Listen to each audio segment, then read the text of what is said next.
Encontrar una mesa tan de lujo como esta, así que voy a empezar agradeciendo a todos desde ya. Gracias Iván, gracias diputada, Mariel, Sofi, Carlos y Lucas. Y quiero empezar por vos, Lucas, porque estamos hablando de que el presidente dice voy a dejar de insultar. Primero, ¿crees que va a prosperar esto? Le creo a la intención, porque naturalmente estamos entrando en un clima electoral y mostrabas el dato de Mora Josami de Casa 3, pero a nosotros nos pasa lo mismo. Cada vez que consultamos a la opinión pública sobre los modos, Mora lo planteaba en términos de modos, pero si uno lo plantea en términos de insultos, se reduce aún más, ¿no? Pero hay un 40% que dice yo me la banco así. Por eso, porque la pregunta estaba focalizada en las formas, que se hace un poco más edulcorado el asunto. Cuando uno pregunta sobre específicamente los insultos del presidente, en nuestro caso eso baja a 30 incluso. O sea, es un modo, una praxis del presidente que es muy rechazada por una mayoría. Entonces le creo la intención. Habrá que ver si le sale cumplir, ¿no? Porque después está como el hombre controla sus impulsos, ¿no? Pero es natural que lo entendamos en el contexto electoral. Ahora déjame ver cómo lo ve desde adentro de La Libertad Avanza la diputada Orozco. Gracias por venir. No, un placer. La verdad que yo celebro que estemos discutiendo las formas y no otras cuestiones que se discutían en gobiernos anteriores, ¿no? Tenemos una expresidenta presa, está bien, domiciliaria, por corrupción y por haber dejado el país prácticamente en la bancarrota, y sin mencionar la innumerable cantidad de hechos que son totalmente repudiables. El presidente Javier Milei logró instalarse, y eso también hay que reconocerlo, por ese ímpetu y esa manera disruptiva que tiene de llegar a la gente. Era algo que valoraba el electorado. Exacto. ¿Y ahora por qué cambia? Calculo que la investidura presidencial hace que la gente le exija, ¿no?, otro comportamiento. El presidente tiene esa humildad, si se quiere, de decir, está bien, ¿te molestan mis formas? Bárbaro. Empecemos a cambiar las formas, como él dijo, para empezar a debatir ideas. De todas maneras, el trasfondo de esto es la gobernabilidad y los resultados concretos que está logrando un gobierno en 1 año y medio de gestión que ningún otro gobierno lo logró antes. Miren la boleta que le llegó a una bonaerense. Justamente hablábamos recién con Cristina de que la gente a veces no sabe en dónde está, en qué sección. Mira, Mariel, a ver si vos me ayudás. Dale, ¿cómo con no? esto. Esta boleta llegó a la... ¿Vota Cristina? Sí. Él lo tenés a jugar. Esto es Lanús, ¿no? Julián Álvarez, Leandro de Cusi y... ¿Quién está en el medio? En el medio está Cristina, bueno, la imagen de ella, ¿no? Que justo sigue lo que decía la diputada, sombras, justo estaba hablando. Claro, efectivamente. Es que la realidad, digamos que por el sistema de votación y demás, y la gente está tan confundida con esta cuestión, ¿no?, de septiembre, octubre, tantos distritos, los intendentes, que cada uno va a hacer su historia, digo, en función de lo que más o menos se sabe. No sé, Lucas, si coincidís, me parece que poniendo la imagen de ella como que se aseguran por lo menos fidelizar. Claro, la pregunta es hecho, ¿no? si sabe que vota la gente, Lucas. Para el 7 estamos hablando, sí, ¿no? No saben. No, es la primera vez desde el 83 para acá que la provincia de Buenos Aires tiene una elección desdoblada de sus legisladores, porque es una elección legislativa de legisladores en la provincia de Buenos Aires. La mayoría de los legisladores son absolutamente desconocidos para la gente. Debe haber ámbitos más, digamos, difícil encontrar un ámbito más opaco que la legislatura de la provincia de Buenos Aires, ¿no? Y caro, digo, caro, porque tiene un presupuesto caro. altísimo. Entonces es muy probable que la gran mayoría no tenga muy en claro lo que está bajo discusión, ¿no? Ahora, el presidente quiere discutir la economía, por ejemplo, Iván. ¿Vos ves que el modelo económico se está planteando, está en juego? Porque un mal resultado de esto puede derivar en una reacción adversa del mercado, por ejemplo. Bueno, está en juego, digamos. Esto es un plebiscito, ¿no?, de la política económica. Y bueno, vemos lo que pasa en el Congreso. El gobierno definió esto como las leyes que quieren romper el equilibrio fiscal. Bueno, digamos, yo creo que resume bastante bien la idea.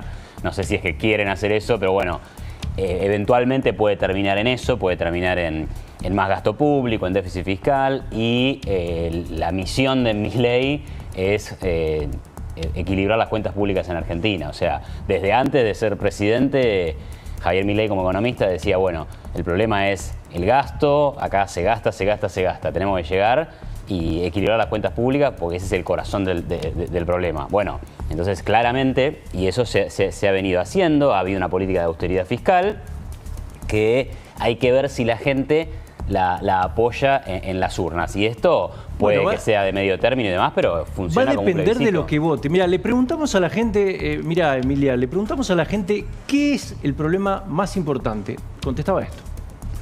Señor, ¿cuál cree que es el principal problema de Argentina hoy en día? El gobierno de Milei, porque es una política basada en el endeudamiento externo. El peor problema del país es Milei, con su gobierno inhumano, que ataca a todos los sectores y que beneficia solamente a la clase de arriba. Ese es el problema.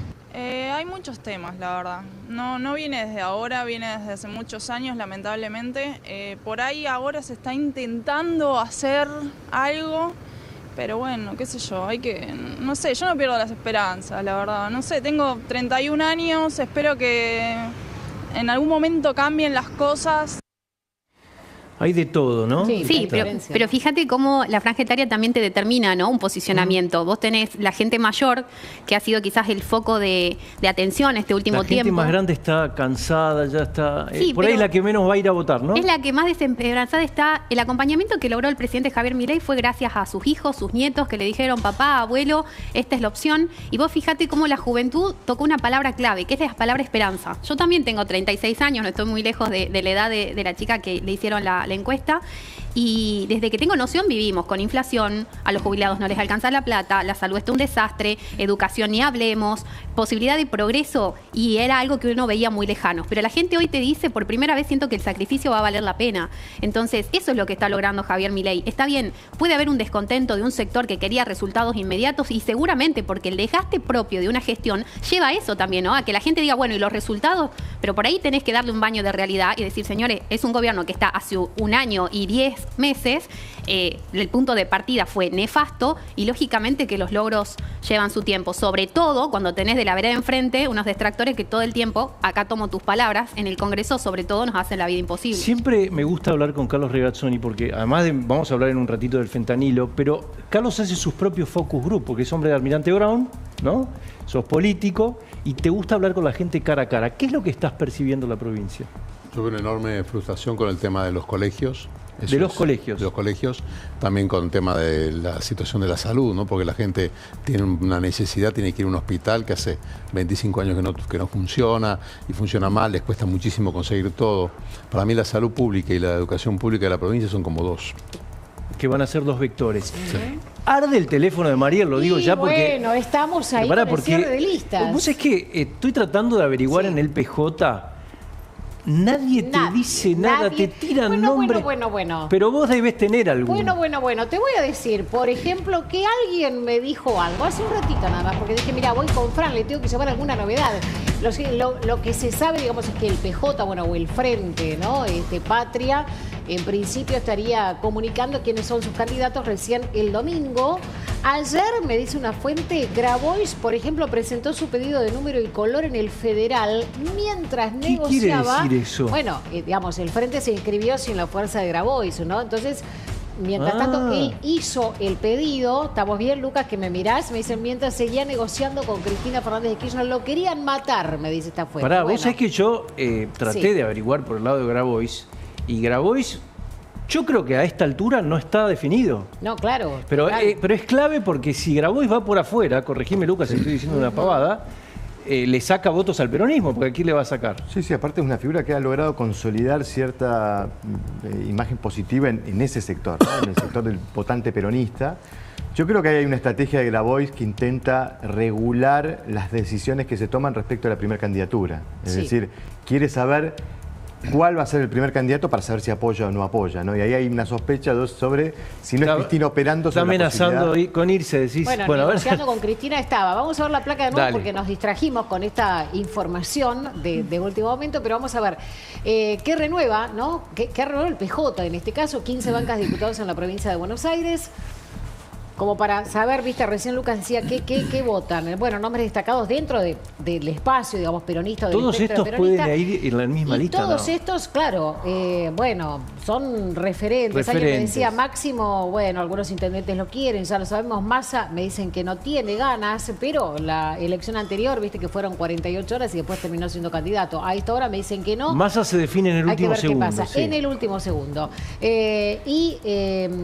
Hay un requisito obligatorio, sí. En realidad, no haber respaldado el acuerdo de Alberto Fernández con el fondo. Esto es aparentemente lo que les están pidiendo, como bueno, para poder después salir a Con lo cual Massa ahí quedaría fuera. En lo discursivo, como estábamos viendo también. No sé por qué se ríe Emilia. No, pero pensé que el requisito obligatorio iba a ser pedir ficha limpia. Y bastante renovada las filas del kirchnerismo, no toda gente nueva veo. Creo que nunca va a ser tan fácil ganarle al kirchnerismo en la provincia de Buenos Aires, que encima entonces, es su bastión. ¿Es su? Es su bastión. Es su bastión, sí, claro. O sea que la instrucción es, el que haya apoyado el acuerdo con el fondo. Es uno de los requisitos que me comentaban que les estaban pidiendo. Claramente, digamos, el gobierno de Alberto Fernández fue, como ellos dicen, y también el espacio opositor, el peor gobierno de la historia. Entonces, en algún punto, despegarse de esa figura y de esa gestión requiere, me contaban algunas fuentes, y por eso lo pusimos, este requisito, ¿no? Hay que ver. Más armado está la Libertad Avanza. Eso te iba a decir. Te cuento, sí. Bueno, Emilia debe saber, pero bueno, ya hoy blanqueó oficialmente su candidatura a senadora Patricia Bullrich. También hablaba recién con algunas fuentes del espacio, me dicen que ya tendría, en el caso de que, bueno, todo salga bien, y entienden que seguramente sí, en la elección, su reemplazante, pero que se quedaría todo su equipo en el Ministerio de Seguridad, ¿no? Que sería la actual secretaria de Seguridad, Alejandra Monteoliva, que fue en su momento ministra de Seguridad de la Sota en Córdoba, después estuvo en la gestión de Macri y demás. ¿Por qué hacía yo referencia recién a Grabois? Bueno, porque está tironeado, porque ahí es justamente un eje que puede llegar a cambiar las cosas. Esto se va a resolver de acá al domingo a la noche. Pone Grabois, ahí está, tironeado. Claro, ¿qué le pasa a Grabois? Grabois dice, yo quiero ser candidato a presidente como toda persona que se dedica a la política. Pero dice Grabois, yo mido bien en la provincia. Sí. De hecho, en el 2023 no me fue, perdón, en el 2023 no me fue mal. Entonces dice, mido entre 10 y 12, no sé si es muy optimista, pero si quedo bien posicionado, quedo bien parado para una candidatura. Ahora, ¿qué pasa? Si voy por afuera, le hago un favor a Milei. ¿Cómo se resuelve eso en política? No, por eso yo creo que es más una estrategia, insisto, de negociación para condicionar el modo en que se resuelven las candidaturas. Grabois yendo por afuera, es como vos decís, estaría condenando casi prácticamente. Porque ¿quién va a votar? O sea, le saca el 100% en una elección donde todas las encuestas anticipan que puede ser muy pareja, que puede estar dentro de los 5 puntos de diferencia en la provincia de Buenos Aires, una oferta por afuera disminuye la competitividad de la oferta principal.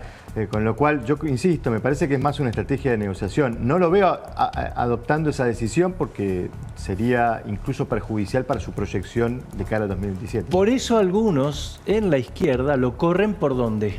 Por izquierda. Exacto. Por ejemplo, Miriam Bregman. Ahí está, ahí la vemos. Frente de todo, yo me confundo los nombres, Unión por la Patria, pone, no sé, Fuerza, votaron pagarle al Fondo Monetario. Menos Máximo. Hubo un grupo de la... Bueno, y el diputado de Grabois tenía 3 diputados, uno se abstuvo, no se animó a votar, y se paró de la sillita de la Comisión de Presupuesto porque le faltaba un voto, si no el dictamen no salía, o sea, se caía el acuerdo con el fondo. Y el diputado de Juan Grabois se retiró para que venga otra y lo vote. O sea, hay que hacerse cargo de las cosas que uno hace. Hay que hacerse cargo, porque si yo hubiese hecho eso, no podría ir a programa alguno sin que me pregunten por qué dijiste que estabas en contra del FMI y te levantaste la silla para que se apruebe el acuerdo. Y después no se animó a votar en contra, se abstuvo. ¿Qué quisiera la Libertad Avanza de esta conformación? En la estrategia, Máximo Kirchner encabezando una lista. Estoy fantaseando, puede ser. Es lamentable y, a ver... No, pero digo, pero ¿ustedes quisieran verlo a Máximo o a quién preferirían? Si es que... No importa quién esté de la vereda enfrente porque representan la misma decadencia, ¿no? Y también es lamentable y te muestra cómo están firmando prácticamente su carta de defunción cuando no tienen renovación en la dirigencia. Y por otro lado, la izquierda, a ver... es parte del decorado en cada una de las elecciones. Son el 2% o en algunos lugares mucho menos que eso. Nunca fueron gobierno, nunca gobernaron. Pero a mí sí me gustaría, por simple curiosidad, darles una empresa, darles un organismo y decir, administren reproduzcan la plata y den fuentes de trabajo. Lo van a fundir en menos de 24 horas. Entonces yo creo que la palabra de la señora que ya fue diputada y encima se pasan los cargos como si fuese un juego dentro del Congreso y firman y juran por Palestina y olvidándose que son legisladores por la República Argentina, la verdad que no habría que darle ni lugar. En cuanto a nuestro espacio, creo que estamos totalmente fortalecidos. La candidatura de Patricia Bullrich me pareció formidable porque además es un eslabón fundamental. Sí, es un eslabón fundamental dentro de toda esta lucha y esta batalla cultural que se está dando. Ha mostrado grandes resultados en su ministerio, así que creo que todo se encamina a hacer una gran elección. Más nombres, María. Sí, tenemos más nombres. A ver, hoy sorprendió uno. No sé si seguimos con Capital o con Provincia de Buenos Aires, mientras le digo a Lucas y te cuento también a vos que hoy me decían, hay 4 provincias, digamos, que tienen juego político en este caso, o 4 distritos. Digo, Cava, Provincia de Buenos Aires, Córdoba y Santa Fe, ¿no? A ver, elecciones en la provincia de Buenos Aires, los posibles candidatos, decíamos recién, bueno, José Luis Espert, ya se sabe, se oficializó, encabeza la lista. Ahora, hace rato que está definido por el presidente Milei. Efectivamente, y Sebastián Pareja lo anunció de manera oficial. Llamó la atención hoy la designación en segundo lugar, que de hecho hay una foto en redes de ella. Bueno, tiene que ver también con el cupo femenino y demás, pero con la militancia de las ideas libertarias de Karen Reinhardt. Karen Reinhardt es también una militante de la causa de los animalitos y los perritos, tiene un programa en la televisión pública al respecto. Bueno, y Patricia Bullrich, lo decía recién la diputada, confirmada, encabezando la lista de senadores. Claro, efectivamente, por la ciudad de Buenos Aires. Después, mira, acá está el tuit de Patricia Bullrich, en donde cuenta efectivamente que, bueno, ya esto tiene... es de hoy, ¿no? A ver, Sofi, esto es lo que cita el presidente. En realidad, digamos, primero ella da la comunicación de manera oficial y luego el presidente lo cita y dice, vamos Patricia, para, bueno, desterrar para siempre el kirchnerismo y demás, ¿no? Así que después vuelvo con lo de Karen Reinhardt porque tengo más información. Recordemos, por el que nos ve, se olvida, en la ciudad se vota diputados y senadores, en la provincia solo diputados. Exacto. Así que depende de la sección, ¿no? Depende de la sección. No, pero nacional, digo yo. Ah, está bien. Octubre estamos hablando nosotros. Claro, ¿Te das cuenta? A la gente, imagínate. No, claro. Si se nos imagínate, estamos confundidos nosotros. Claro.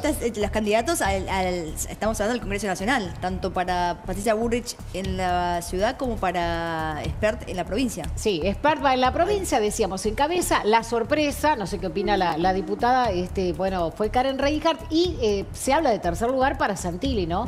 Pensaba, no sé, Lucas, ¿qué puede pasar, digamos, un Santilli con toda la experiencia que tiene, digo, que casi podría haber sido hasta incluso gobernador, que quede debajo, ¿no?, de una figura que es un outsider. Y curioso que son 2 candidatos que eran candidatos del candidato presidencial más hostigado por Milei en 2023, que era Larreta, ¿no? Porque tanto Espert como Santilli es cierto, es verdad, fueron candidatos en la lista interna de Horacio Rodríguez Larreta contra Patricia Bullrich. ¿Tenías algo de Magario? Bueno, cuando Larreta estaba del lado de los buenos, digamos. ¿Del lado de los buenos? Sí. Verónica Magario, ¿de qué lado está? Mira, escúchala. Somos un equipo que vamos a tener una elección donde queremos claramente enfrentarlo a Milei. Queremos enfrentar lo que está pasando en el país, queremos ponernos del lado de la gente y empezar a observar un poquitito y ver si le damos un aplauso a Milei o le decimos, para Milei, hasta acá llegaste, no queremos más de esto. Y esto es lo que se juega el 7 de septiembre, ¿no?, en la provincia de Buenos Aires. Bueno, ella es más de Kicillof. Sí, claramente, la vicegobernadora, ¿no? Digamos, también, bueno, del espacio de Espinosa de la Matanza, ¿no? O sea, que va a ir por ese lado. La realidad es que el PJ está en llamas, me dicen que va a haber algunas otras reuniones en la sede de Mateu. Es posible que mientras estamos al aire, ¿haya alguna otra novedad de algún otro nombre que podría sorprender? Más allá de que la diputada dice, y con razón, digamos, que no hay muchas caras nuevas, pero están jugando algunos intendentes que podrían, bueno, ya se saben las testimoniales, pero ya directamente decir, bueno, sí, va como candidato, ¿no? Perdón, no solo no hay caras nuevas, sino que lo poco que vimos tampoco hay propuestas. Su único objetivo es ir contra Javier Milei. Y muchos de los que proponen ir contra Javier Milei ya formaron parte de un gobierno que son los responsables, cómplices, autores y corruptos en muchos de los casos de habernos dejado fundidos, ¿no? O sea, ¿qué proponen? ¿Qué propuesta tienen para la gente? ¿Van a cautivar al electorado diciendo vamos en contra de Milei? Desde ya van muy mal. Decías que tuiteó hace un rato, nombrabas a Espert, que encabeza una lista. Exacto, como... Y tuiteó. Bueno, cabeza de lista, vamos a ver qué es lo que tuiteó José Luis Espert. Este horror es la pesadilla diaria de los bonaerenses. La policía tiene que poder acribillar, aniquilar a estos asesinos. No podemos seguir así, no hay duda, no hay perdón, kirchnerismo nunca más. Obviamente, digo, Espert se sube algo... Y puso un video... Algo muy sensible. Lo que ocurre hoy, digamos, con esta mamá que fue a esperar a su hija de 18 años en Villa Celina, en donde, bueno, salía de su clase de canto, estaba con su hijo de 15 años en el auto y directamente le dispararon un tiro que le dan en el hombro. Bueno, el hijo ve cómo muere, su mamá, los vecinos desesperados, este caso. La trasladan ellos mismos en su auto porque no llegaba el SAME de Espinosa, lo mencionan, digo, porque esto no es, viste, cuando pasan estas cosas, Fran, vos decís, no, sí, es la campaña, no, es lo que pasa, la verdad es que La Matanza es un distrito en donde todos los días tenemos hechos de esta naturaleza, ¿no? Sí, ahí es interesante porque en algún momento, dentro de los equipos de campaña del gobierno, les parecía demasiado duro para la provincia de Buenos Aires el discurso de Espert, Lucas. Pero, claro, hay una realidad que es esta también, escalofriante, con lo cual no sé cómo se resuelve eso, ¿no? Sí, yo creo que la inseguridad es un lugar común para la estrategia del oficialismo en la provincia, independientemente de las estadísticas, porque hay una discusión sobre si las estadísticas son más favorables o no en el último tiempo en materia de seguridad. Siempre la existencia de hechos de inseguridad produce una sensación que es dominante en las encuestas. Cuando uno hace relevamientos en la provincia de Buenos Aires, yo desde que tengo uso de razón encuentro que la inseguridad es la principal problemática de la realidad provincial, ¿no? Porque las problemáticas económicas son nacionales. Entonces me parece que va a ser un lugar común el de poner la inseguridad en el tema de discusión. Ahora, vuelvo un poco al tema de las candidaturas, porque hay un tema ahí para el peronismo, porque si el eslogan del oficialismo es kirchnerismo nunca más, ponerle al candidato con el apellido Kirchner, liderando la lista, es casi como... Yo no sé, no tengo, no lo podría confirmar, pero no sé si va a ser Máximo. Bueno, estamos a horas, ¿no? Claro, a mí lo que me dicen es que, digamos, quemar, entre comillas, a un Máximo Kirchner. Claro, le va mal y se terminó la... Exactamente. Yo creo que sería una candidatura que seguramente en Olivos festejarían. Por eso le preguntaba a la diputada, porque me da la sensación de que el gobierno está esperando eso. Me llama la atención lo de quemar la candidatura. A ver, Máximo Kirchner es el heredero de la máxima corrupción de este país. Más quemado que eso yo creo que no puede estar. Quien vote a un Kirchner en este país es porque está totalmente enceguecido. Pero me gustaría hacer una acotación respecto al tuit de Espert. Te puedo asegurar que ya están algunos criticando las formas o la dureza. Claro, pero cuando vos ves esas imágenes... Y ahí nuevamente me retrotraigo a la Cámara de Diputados cuando votamos la ley de reincidencia y reiterancia, la ley de banco genético, y tenías al kirchnerismo defendiendo a los delincuentes como si fuesen víctimas. Ahí la gente tiene que abrir los ojos, porque mirada importante, muchos dicen, están haciendo política y no se preocupan de los problemas de la gente. Esto es parte de los problemas de la gente. Si queremos solucionar los problemas de la gente, poner mano dura y que al delincuente se lo trate como delincuente, tenemos que lograr que la gente que piensa como nosotros llegue a ocupar unas bancas y no aquellos que defienden, ¿no? El gobernador habló de la inseguridad en un TikTok, decía esto. ¿Un qué? ¿Un qué? ¿Un qué? ¿Un qué? ¿Probaste la moto? Sí. ¿Sí? Anda muy bien. Cuidala mucho, cuidar a la gente. Inseguridad va a ser el gran tema. Sí, claro. Yo dije Villa Luzuriaga, digamos, fue el hecho lamentable de Rita, ¿no? De esta preceptora de colegio que dejó a dos criaturas, 15 años y 18 años, sin mamá. Claro, Espert habla de aniquilar, y por eso decía la diputada que muchos ya están criticando las formas. Digo, de todas maneras, es el discurso de Espert, es el discurso, digamos, por el cual también el presidente lo elige y el espacio lo elige para encabezar la lista, ¿no? En la provincia de Buenos Aires. Así que... Acá lo que uno se pregunta también, Carlos, es qué pasa con este discurso y vos hablaste de educación, hablaste de salud, hablaste de la familia, la integración. Todo eso lleva años. ¿Cómo se resuelve eso o cómo se empieza? ¿Por dónde se empieza? Yo no conozco ningún país que haya resuelto algo de su inseguridad sin mano dura, extremadamente dura. Sin mano dura. No hay nadie. Con lo cual la mano dura es un condimento indispensable. El problema es que hay que trabajar sobre la organización policial. Y ahí normalmente los aspectos culturales son muy importantes, acá se les da poca importancia. Por ejemplo, son sectores sociales que odian el delito normalmente los que van a la policía. Y eso se seleccionan perfiles de personas que naturalmente tienen una repulsión religiosa o por cuestiones personales al delincuente. Y acá yo no sé si eso está haciendo. Y el gobierno eligió un candidato. Bueno, un ex policía habló hace un ratito nomás con Cristina Bordarenko, decía esto. Es dolorosísimo lo que están viviendo los vecinos. Estamos dentro de un bolillero donde cada uno somos un número y los delincuentes todos los días le dan vuelta a ese bolillero y cada vez que sacan un número alguno de nuestros ciudadanos cae. ¿Y usted qué va a hacer si gana? No, bueno, lo primero que hay que hacer acá es reestructurar, es ganar la calle y recuperar a la policía de la provincia de Buenos Aires, que está devastada. Porque la han saqueado, sistemáticamente la han saqueado, le han sacado todo a la policía. Hicieron pedazos una institución que es la única que puede revertir esta situación. Y yo quisiera que ustedes le pregunten un día al ministro de Seguridad cuál es su plan de seguridad. ¿Sabe cuál es? Ninguno, porque no lo tiene. La provincia de Buenos Aires no tiene plan de seguridad. ¿Qué pasa con los... ¿Está de acuerdo con la baja en la edad de imputabilidad o no? Por supuesto que estoy de acuerdo. Yo digo, si cometen delitos de mayores, tienen que pagar como mayores. Hay que contenerlo a ese menor antes de que consuma drogas, antes de que cometa un delito, porque ya cuando cometió el delito es tarde. Bueno, está elegido, Sofi, un candidato ex policía para ese lugar, en un lugar una zona muy caliente del delito. Sí, yo te hablo un poco más también de economía, porque esta semana lo que están viendo con preocupación, te digo, los inversores, analistas, es las encuestas, por ejemplo, que hace la Universidad de San Andrés sobre la opinión pública, donde ahí le preguntan, comparan las encuestas de noviembre de 2023, ahora vamos a hablar un poco de lo que pasó con los bancos esta semana, pero hablan un poco las encuestas de la Universidad de San Andrés de cuál es la principal preocupación, cuál era noviembre de 2023 y cuál es la principal preocupación hoy. Noviembre de 2023 te imaginarás cuál era. Economía, inflación. Inflación.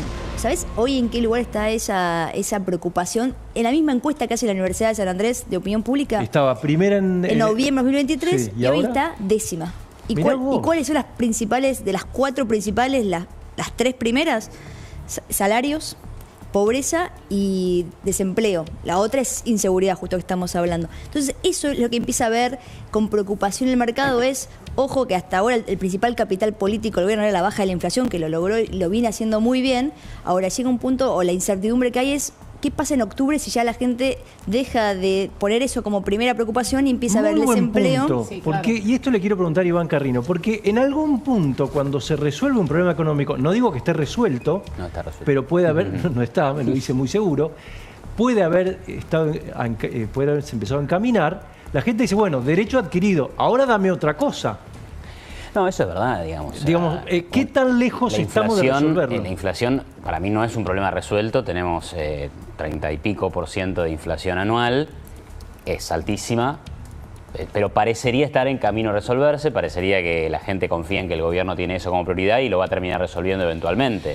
Ahora, no sé si es que aparecen otras demandas, sino que, bueno, digamos, a ver, con lo que estamos viendo en el último tiempo, estas últimas semanas y el tema de la tasa de interés y demás, bueno, puede haber un proceso de recesión, de estancamiento económico, que es algo absolutamente normal, digamos, los países que han bajado la inflación no es que no pagaron costos, entonces bueno, sí puede haber un costo de corto plazo. Me interesa eso porque entonces, de repente, estás tocando un punto sensible, justamente el tema de la actividad económica, pero le preguntábamos a la gente, seguimos preguntando, ¿qué es lo importante? ¿Qué es lo que demandan de la Argentina? Decía esto.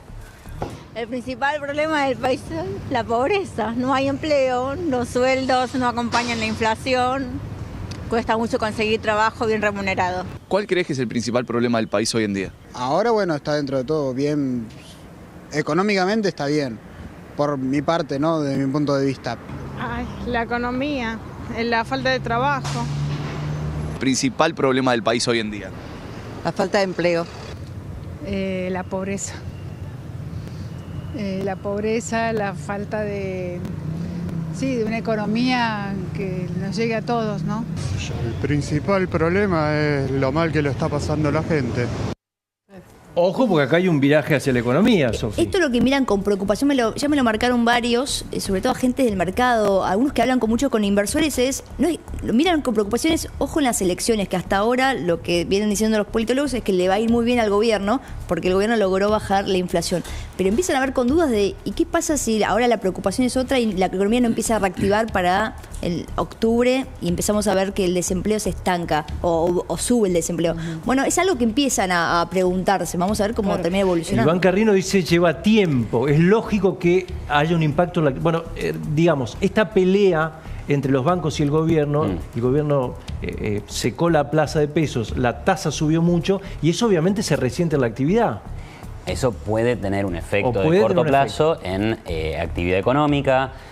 Si vos ves las estadísticas de producción en Argentina, vos tenés un rebote, pero en el mes a mes ya hay un estancamiento después de ese rebote, ¿no?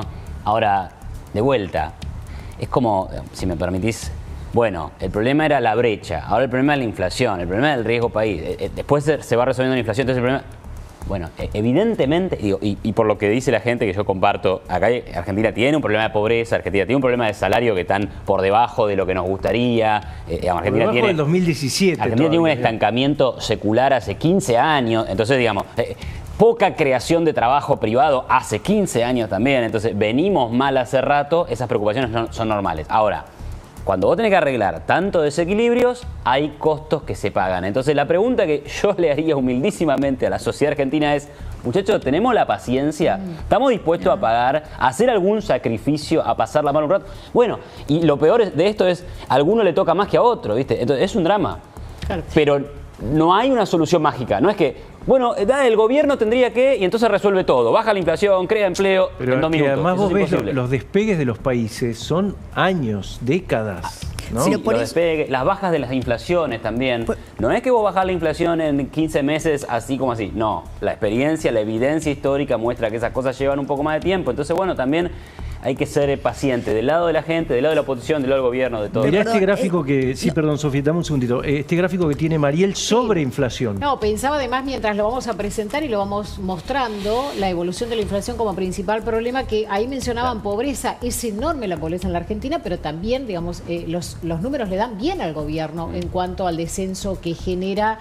en comparación. Claro, esto es lo que contabas vos recién, ¿no? Acá están, mirá, claro, efectivamente, enero del 24, Sofi, estaba, digamos, la evolución en 27%, ¿no? Y fue, digamos, bajando 24, 23, 21, 16... Se mantiene entre junio, julio y agosto estable, 11%. Estamos hablando del descenso, sí, no sí. de la cifra de inflación. No, pero si mirás la cifra es parecido. Claro, 9%, septiembre, octubre, noviembre, baja al 6%, después sube un toquecito al 8%, el porcentaje de cómo va evolucionando, cómo va bajando. Bueno, y para terminar en julio en 2%, acá, ¿no? 1,9% básicamente, digamos, que es la cifra que dio. Acá la pregunta casi, Iván, es: ¿la sociedad está dispuesta o entiende que para lograr terminar finalmente con la inflación tal vez hay que atravesar algunos ajustes? Y esa es la pregunta que los inversores están mirando de las elecciones. Por eso también es tan importante la elección de la provincia de Buenos Aires, porque se entiende que el ajuste pasa principalmente por el conurbano. Entonces, lo que quieren ver los inversores es si en el conurbano bonaerense están de acuerdo con pasar ahora tal vez algún esfuerzo para tener un futuro mejor. Y claro, eso es lo que están mirando. Porque ahí la pregunta es si el inversor, el mercado, Iván, está mirando la provincia de Buenos Aires. Vos hablas todo el tiempo con ahorristas, con inversores, con empresarios. Yo creo que sí, lo miran, es una variable importante, pero en el marco de esto, de que se está plebiscitando la gestión. A ver, si vos me decís, no, en la sección donde siempre gana el peronismo, volvió a ganar el peronismo. Bueno, tal vez ese no sea... La tercera, por ejemplo. Ahora le voy a preguntar a la diputada si tal vez ese no sea el termómetro. Pero bueno, mirando el mapa más agregado, ahí sí, eso es lo que es relevante, ¿no? Con respecto a la pobreza, a mí me gustaría aclarar algo, porque este gobierno sacó a 12 millones de argentinos de la línea de pobreza según los datos del INDEC. Y este gobierno no maquilla los datos como hacían gobiernos anteriores, que bastante caro nos salió. Y otra cuestión, cuando uno sale a la calle y habla con la gente, también necesitamos un acompañamiento acompañamiento, porque el ordenamiento en la macroeconomía, que el presidente Javier Milei con mucho esfuerzo lo está logrando, si no hay un acompañamiento por parte de gobernadores, por parte de intendentes, que te suben los impuestos, que no entendieron cuál es el camino, que critican al gobierno nacional, dijeron no, porque nos quitaron fondos, y claro, ellos tienen en la mentalidad ese populismo berreta de decir tengo que recaudar y le subo los impuestos, impiden el crecimiento económico en las provincias, en los municipios. Entonces vos decís, ahí es donde la gente no logra ver en su día a día dónde está la mejora. Otro de los temas de la semana muy fuerte, esto viene creciendo, es el fentanilo. 96 o 97 muertes, ahora aclárenme bien exactamente cuál es la cifra. Habló nuestra compañera Camila Doblavgian con el dueño del laboratorio García Furfaro, que le decía esto. ¿Quién es? A Cartel lo vi 10 minutos y lo saludé, porque lo admiro. Como me decís que si admiro a Cristina, obvio que la admiro. ¿Cómo no la voy a admirar a Cristina si dicen que no es abogada? ¿Por qué la fue a ver? ¿A quién? ¿A Cristina? La fui a ver y le fui a ver y le dije que yo la verdad la admiraba, no la conocía. Que estaba dolido porque dijo que los diabéticos son una enfermedad de los ricos. Y tengo 2 hijos diabéticos. Por eso me metí en este puto rubro. ¿Quién le hizo la reunión? ¿Quién le hizo la reunión? ¿Quién te la puede hacer? Quinteros, el rey del mal. Con Cristina, con Ocaña, con Bullrich estuve sentado así.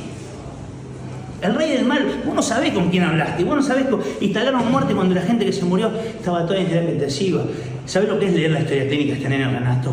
Tengo un hijo de esa edad con la cabeza aplastada, sangrando. Sí, obvio, si la bolsa tiene la clexila, está mal. Vamos a averiguar qué pasó. Pero ¿sabés lo que es leer la historia clínica de ese nene? ¿Se puede poner una bacteria así en un lote? La verdad, yo estoy hablando de bacteria ahora. Lo que sí te puedo decir, que hicimos 6 lotes. Es uno de los temas de la semana, va a seguir siendo lamentablemente una tragedia que va creciendo. Carlos, una primera mirada de esto, vos sos médico hace muchos años, ¿esto te has encontrado con situaciones análogas?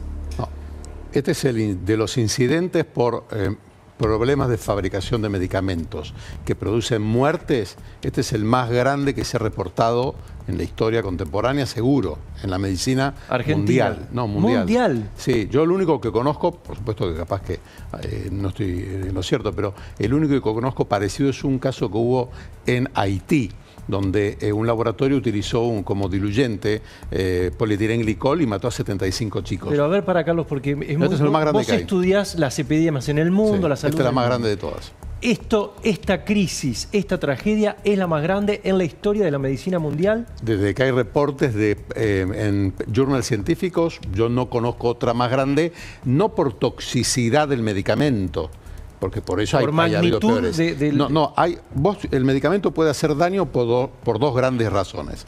La primera es porque tiene toxicidad, la talidomida, por ejemplo.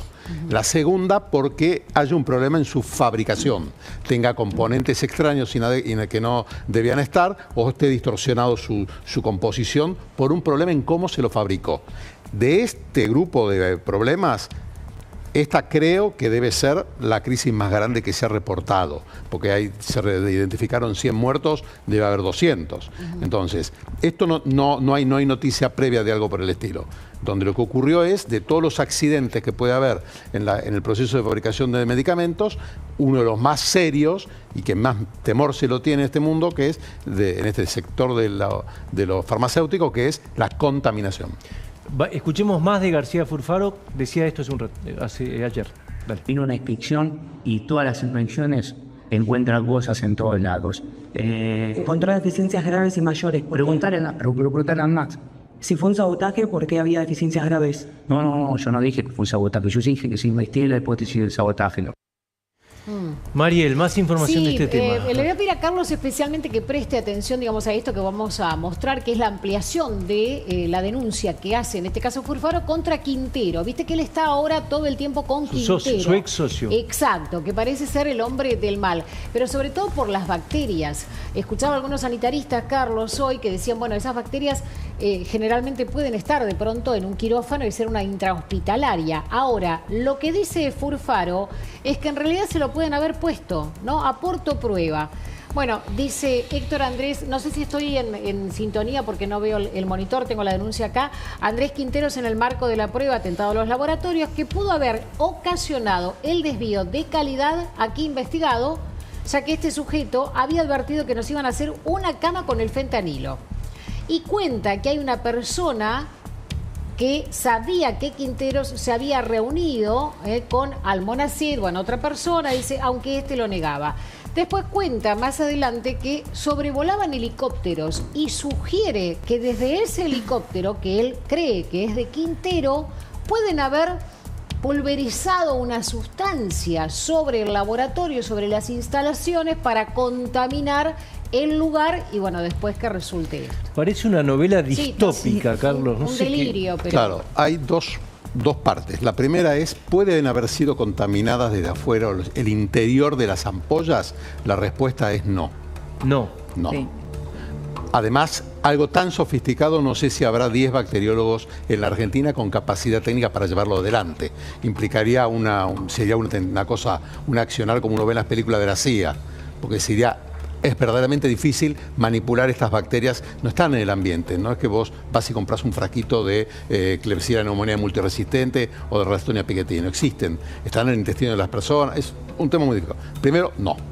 Segundo punto es, si vos contaminás el filtro, el proceso de filtrados de agua de una planta farmacéutica, perfectamente vos podrías infectar las ampollas. Pero cuando el proceso termina, o sea, el agua está acá, viene todo el proceso. Cuando el proceso termina y el lote está terminado y estuchado, es decir, que las ampollas están en su cajita lista para salir al mercado, ahí viene un segundo proceso que se llama de pruebas de calidad, que lo hacen laboratorios internos, donde se abren al azar cajitas y una de esas pruebas es bacteriológica, demora 14 días y acá no ocurrió eso. Con lo cual, si te hubieran contaminado los filtros, igual tenías la instancia de calidad, de prueba de calidad, para darte cuenta. Atención, porque esto es importante, es información. Así es, de ahora. Información que tenemos ahora que vamos a compartir. Ayer el gobierno se expedía y obviamente mencionaba la figura del ministro de Salud, Mario Lugones. Acaba de hablar Fran con un canal colega, vamos a escuchar qué es lo que decía. Esto acaba Primera declaración del ministro de Salud de este tema, ¿no? Efectivamente, vamos a escucharlo a Mario Lugones. Estamos ante un hecho totalmente inédito en la historia de la salud pública argentina. Estamos ante la investigación del fentanilo contaminado, fabricado por un grupo empresarial espurio y delictivo, comandado por un ex convicto llamado Furfaro. Todo esto en algún momento tiene que acabarse. Nosotros vinimos a poner fin a todo esto y pensamos, como una frase que seguramente voy a repetir después, que el que las hace las paga. A grandes, a chicos y a rasgos chicos lo mismo, es un delincuente. Bueno, Carlos Asentías, ¿se le puede haber pasado también al gobierno nacional este tema o no? La misión del ANMAT es controlar la planta y los procesos de la planta y la documentación. Sí. Eso ocurre con una periodicidad. Lo que vi es que habían actas labradas por inspectores cuya criticidad le decía directamente al fabricante: usted no puede seguir fabricando. Además, cuando al ANMAT se le comunican estas irregularidades, el fabricante no podría seguir fabricando hasta no corregirlas y la ANMAT darle el conforme. Esto es importante. ¿Por qué se los digo? Si vos fabricás una medicación que va a ser intravenosa para pacientes críticos en terapia intensiva, la estás fabricando de una manera absolutamente inadecuada, donde tenés observaciones críticas por parte del inspector, ¿vos seguís fabricándolas? Y no. Bueno, pero si ayer... Bueno, entonces por eso digo que la responsabilidad es inexcusable. Bueno, muy importante eso que está diciendo. Bueno, vamos a seguir ahora con... Perdón, con ese laboratorio no se inspeccionaba desde el 2020. Qué casualidad, Alberto Fernández. 2024 llega la inspección de la mano de este gobierno del ministro Lugones. 2025 el laboratorio es clausurado, se saca de circulación los medicamentos y se realiza la denuncia penal. Eso por un lado. ¿Quién es este? Y el Instituto Malbrán está de querellante, que depende del Ministerio de Salud de la Nación. ¿Quién es este señor? Y ustedes corríjanme si no tengo mala información. Íntimo amigo de Lázaro Báez. Estuvo preso por intento de homicidio. Y para completar, si no tengo mala información... A partir de ahora empieza una historia, me parece, con esto. No, pero es importante saber quién está detrás del otro lado. Bueno, también los controles del gobierno. De verdulero pasó a ser un empresario, mega empresario farmacéutico qué casualidad, proveedor del Estado. Me das un segundo que ahora volvemos, hay mucha información. ¿Querés mudarte en Capital? Ese lugar